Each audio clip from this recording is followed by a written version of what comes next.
A privatização da gestão das escolas públicas, que o governador Tarcísio está começando a fazer aqui em São Paulo, é mais um ataque aos trabalhadores.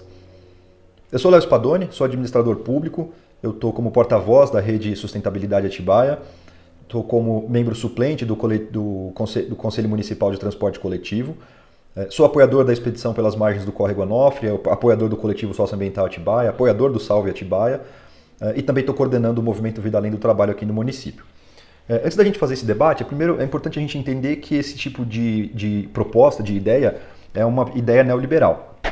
E qual que é a diferença entre uma ideia neoliberal e a ideia liberal, né, o pensamento liberal que era dominante até o final da década de 80, começo da década de 90? Enquanto os liberais tradicionais defendem a pouca ou nenhuma intervenção do Estado na economia, porque existe aquele pensamento ilusório de que o mercado se autorregula, a ideia neoliberal vem para suplantar essa ideia liberal e dizer que além do Estado intervir pouco na economia, ele precisa ter um tamanho pequeno ou precisa ser o Estado mínimo. Né? E por quê? Da onde vem essa ideia? Isso surge a partir do momento em que a gente adentra numa fase do capitalismo que é chamada de capitalismo tardio, que é uma fase já de um capitalismo um pouco mais velho, em que a generalização da lógica mercadoria já tomou conta de quase todos os aspectos da atividade humana e das atividades econômicas e sociais. Né? Então, para que o capitalismo continue se expandindo, é necessário que sejam criados novos mercados, porque os que até então eram explorados já estão em fase de saturação. Não à toa a gente vive uma crise global aí já desde 2008, que se estende já por quase 15 anos, né? Uma crise por mais de 15 anos, na verdade. Então, uma crise muito extensa, muito prolongada do capital, e aí então essa ideia neoliberal ganha muita força porque surge essa necessidade por parte dos capitalistas de expandir para novos mercados. Perfeito. Então, a gente começa a ver movimentos de privatização da água, privatização de serviços públicos como educação, que é o que a gente está vendo agora, né? Privatização de atividades ou bens que até então eram considerados como bens essenciais e por isso prestados pelo próprio Estado, né? Para garantir maior controle daquele serviço, daquele produto que está sendo produzido, para que atenda de fato a necessidade das pessoas. Então a gente está vendo esse movimento acontecer nos últimos 30, 40... Acontecer não, mas ganhar mais força, né? Nos últimos 30, 40 anos, e a origem histórica é essa.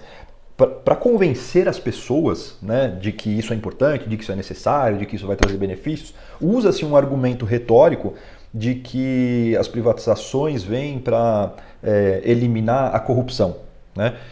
Mas eles esquecem ou escondem da gente que, na verdade, a corrupção ocorre dentro de empresas privadas, né? Seja na relação de uma empresa privada com um ente público, ou seja na relação entre duas empresas privadas, como acontece, por exemplo, quando uma empresa vai comprar coisas de outras, é comum que os compradores exijam propina dos vendedores para beneficiar, para favorecer aquela empresa, né? E na relação público-privada a gente tem diversos casos, diversos exemplos, não só no Brasil, mas como em todo o mundo. Por exemplo, o caso da Odebrecht, os casos da Lava Jato como um todo, mas muito anteriores a esse também, evidenciando que a corrupção ocorre dentro de estruturas privadas, né? Outro argumento que os neoliberais usam muito é de que as empresas privadas teriam maior eficiência do que as empresas públicas, né? Ou do que a prestação pública do serviço. Isso também não se verifica na realidade. Quando a gente olha para a realidade, a gente vê inúmeros casos de estradas privatizadas que estão todas esburacadas, mal sinalizadas, perigosas, etc., com pedágios caros, né? Muitos casos de privatização de energia elétrica em que a prestação do serviço é tenebrosa, a energia vive caindo, o tempo de resposta para manutenção é horroroso. A Enel aqui em São Paulo presta um serviço deprimente, deplorável. E no Brasil inteiro isso está acontecendo, né? Empresas de saneamento, que a tarifa sobe muito, que a qualidade da água cai, a água passa a chegar barrenta. Enfim, de maneira geral, a prestação privada dos serviços públicos tende a diminuir a qualidade do serviço, o que mostra que a eficiência é menor. E por que isso acontece? Porque uma empresa privada tem como objetivo principal a obtenção do lucro. E para que se obtenha lucro, a empresa precisa ou reduzir custo e despesa, isso pode se fazer reduzindo custos de manutenção, por exemplo, ou reduzindo custos com salários de trabalhadores, né? Ou aumentando a exploração dos trabalhadores que estão ali, por exemplo, reduzindo o quadro de trabalhadores e colocando as pessoas para trabalharem mais, né? Ou precarizando o serviço, dei alguns exemplos aqui, ou até mesmo buscando o monopólio. Então, hoje, o que sobrou de ativo para ser privatizado são ativos basicamente nos quais o Estado é monopolista, com algumas exceções como o Correio, mas de maneira geral os ativos são monopolistas, então a empresa determina o preço, tem alguma regulação, mas a gente sabe que os lobbies conseguem fazer com que as empresas subam os preços, e aí então a empresa consegue obter maior lucro. Então veja, uma empresa privada ela não busca a eficiência, ela busca lucro. Se a eficiência de uma empresa privada, se uma maior eficiência dela trouxer maior lucratividade, obviamente ela vai implementar. Se garantir uma maior eficiência na prestação do serviço ou na produção dos produtos, né, não for garantir maior rentabilidade, simplesmente essa eficiência vai ser deixada de lado. É assim que a coisa funciona, né? Tratando agora do caso concreto das escolas públicas aqui do estado de São Paulo.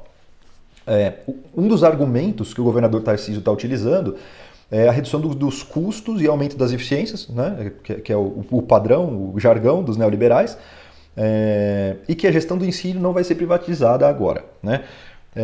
Quando a gente olha para a estrutura de salários da Secretaria de Educação do Estado de São Paulo, a gente vê que dos servidores que poderiam estar, que poderão, né, do tipo da estrutura de cargos que provavelmente vai estar dentro dessa gestão, desse modelo privatizado, basicamente agente de organização escolar, agente de serviços escolares, analista administrativo, assistente administrativo escolar, auxiliar de serviços gerais, oficial administrativo e secretário de escola. Provavelmente esses vão ser os cargos que vão acabar sendo privatizados. Quando a gente olha a estrutura de cargos e salários da Secretaria de Educação do Estado de São Paulo, a gente vê que esses trabalhadores recebem, em média, R$ 3.180 de salário mensal. Sendo que a média desses cargos aqui, a maior média é de secretário de escola, com uma média de R$ 4.900 por mês, e a menor é o agente de serviços escolares, com R$ 2.400 de salário por mês. Então, a gente vê que a estrutura de salários dessas pessoas já não é uma estrutura muito pesada, né? Pelo contrário, uma média de R$ 3.200 de salário por mês é muito baixa. Como é que a gente pagando salários baixos para os servidores que operam as escolas hoje, como é que a gente transferindo esse serviço, a prestação desse serviço para a iniciativa privada, que além de pagar os salários vai ter que colocar uma taxa de lucratividade em cima, como é que isso vai fazer com que eles tenham garantam essa lucratividade? Então, ou nós, contribuintes, vamos pagar mais caro pelo serviço, né, por óbvio, ou essa empresa privada vai pagar salários mais baixos para os trabalhadores que estão lá.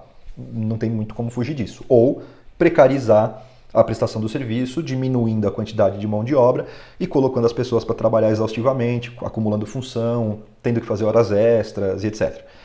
Então, é importante a gente entender de que maneira que se dá esse ataque aos trabalhadores, né? Vamos só lembrar de uma coisa. A nossa Constituição Federal, no artigo 7º, ela diz o seguinte: são direitos dos trabalhadores urbanos e rurais, além de outros que visem a melhoria de sua condição social. No inciso 4º, salário mínimo fixado em lei, nacionalmente unificado, capaz de atender às suas necessidades vitais básicas e às da sua família com moradia, alimentação, educação, saúde, lazer, vestuário, higiene, transporte e previdência social, com reajustes periódicos que lhe preservem o poder aquisitivo. O salário mínimo que o DIEESE apura mensalmente, que garantiria o acesso a todos os direitos previstos em Constituição, fechou o mês de maio com R$ 6.946,37. Então, hoje nem o Estado está garantindo um salário mínimo adequado para os trabalhadores, para que eles tenham acesso a esses direitos mínimos garantidos pela Constituição. Então, assim, basicamente, a discussão que eu queria fazer é essa. A privatização dos serviços de gestão de escola pública em São Paulo é mais um ataque aos trabalhadores, vai trazer perda de direitos e vai precarizar a mão de obra e a vida dessas pessoas. Então, a gente precisa estar muito atento a isso. Vão fazer uma unidade aqui na nossa cidade de Atibaia, dentre as 36 que vão fazer parte do projeto piloto, e nós precisamos nos mobilizar para que esse projeto não passe e para que nenhuma dessas 33 unidades comece a ser operada. Legal, pessoal? Obrigado, até uma próxima.